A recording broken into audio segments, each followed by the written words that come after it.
Hello and welcome to another episode in our series of flying RC helicopters. This time we take a look at half Piroflips. It's an odd maneuver in that it's pretty ugly when done continuously, but it's a great maneuver as a transition or smack move, and it's also part of the journey on learning full Piroflips. We'll go through all the steps of how to learn them and how to use them effectively. We won't use the Piro trainer for any of the exercises, but I have included a section on using it at the end of the video in case you're struggling with any of the steps or learning reverse orientations. I think most of us know what it looks like, but just to be clear, we're going to start tail in, go to knife edge horizontal, and back to tail in inverted. We want to reach that knife edge horizontal each time, or it just becomes an ugly tail swirl. We'll start with quarter piros and half rolls to make sure you've got the basic skills and also get you used to some of the orientations we'll be seeing. From the tail in position, do a quarter piro, then a half roll away from yourself, followed by a quarter piro back to tail in inverted. Now do another quarter piro with the same rudder direction, half roll away from yourself, and a quarter piro back to tail in. We're only using one rudder direction to do these, but the rolls are alternating left and right in order to get them to roll away from ourselves each time. The reason we're stopping tail in instead of just doing half piros through is that tail in is your safe position. You want to be returning here in both the upright and inverted orientations. You also want to stop after each change to stabilize and visualize which way the helicopter is going to go next. After a while you can speed up and maybe even integrate the piro and roll a bit, but make sure you keep stopping at the tail in position. Now that we've got the basics down, we can move on to half piro rainbows.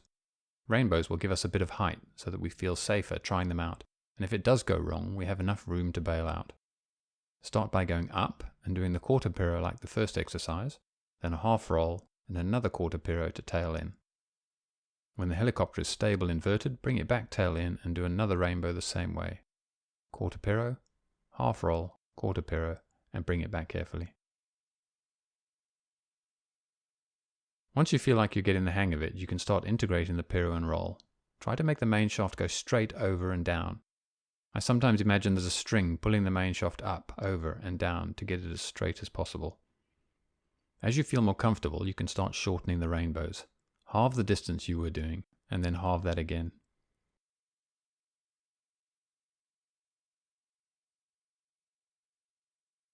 Now that we've shortened the rainbow, we can start trying them on the spot.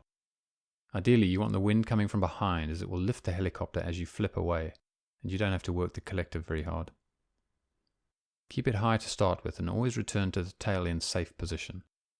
Try to get the main shaft to go straight over and be sure to hit that knife edge horizontal.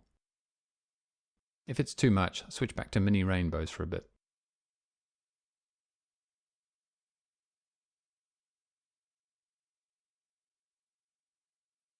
For the variations you want to learn, the opposite rudder direction is a must. It'll be much harder to learn this if we leave it for later, and it has benefits that it gives symmetry to the learning, so you aren't missing out on some of the orientations. You will probably find it more difficult to learn than the first direction you started with, but keep at it, and if you throw a few into every flight, they'll soon feel super comfortable.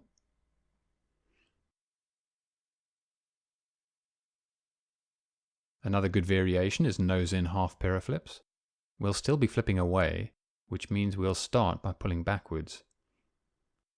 We get to this point in exactly the same way, by doing the exercises we've covered so far, quarter piro half rolls and half piro rainbows. Nose in becomes very important when we progress to full Piroflips, so definitely worth learning these.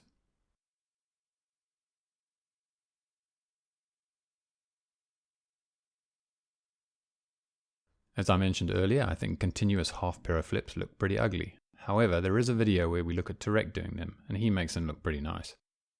It's still a good exercise to do, and as with the other orientations, you want to make sure that the tail goes through the safe position each time, and you get knife edge horizontal.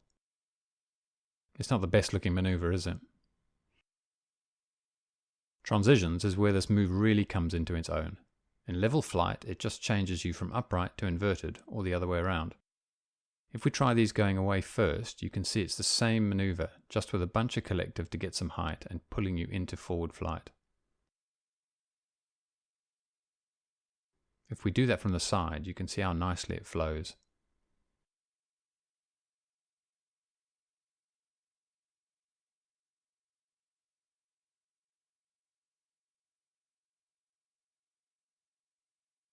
And we can do 2 in a row with a stabilizer in the middle for some extra class points.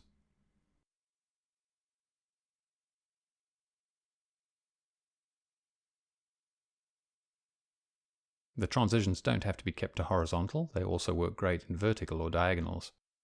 It just swaps the skid's blade's orientation. If we do it this way, you can see it's the same maneuver. Starts from tail in, half piro flip, and continues to tail in forward flight.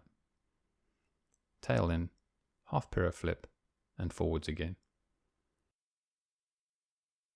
If we try something like a figure of 8 side on with a half piro flip in the middle, it looks something like this.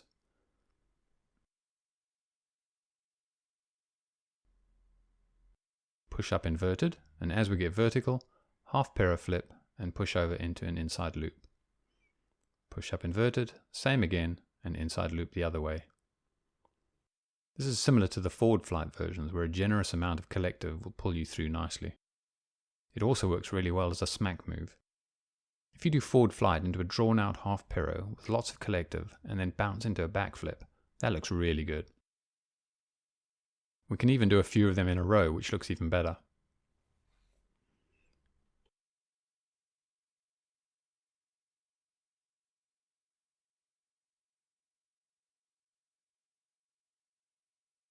And then there's the tail whip. This is where you reverse the tail direction after each half piro flip. The top pilots do them incredibly fast and may even rotate them around, but often it's just a few of them to break things up. They look pretty good from the side as well, or more commonly as continuous nose-in tail whips.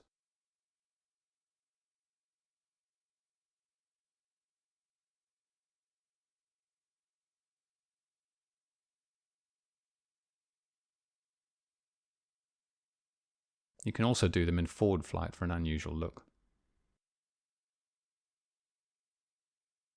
In regards to the Piro trainer, you don't need to use it to learn half piro flips, but if you're still having problems after doing the previous exercises, you can give it a go.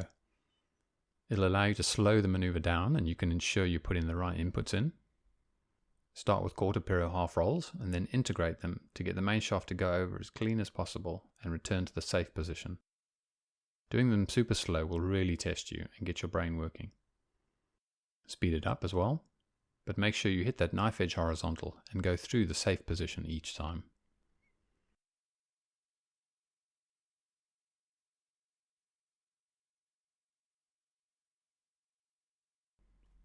I hope you found this episode useful.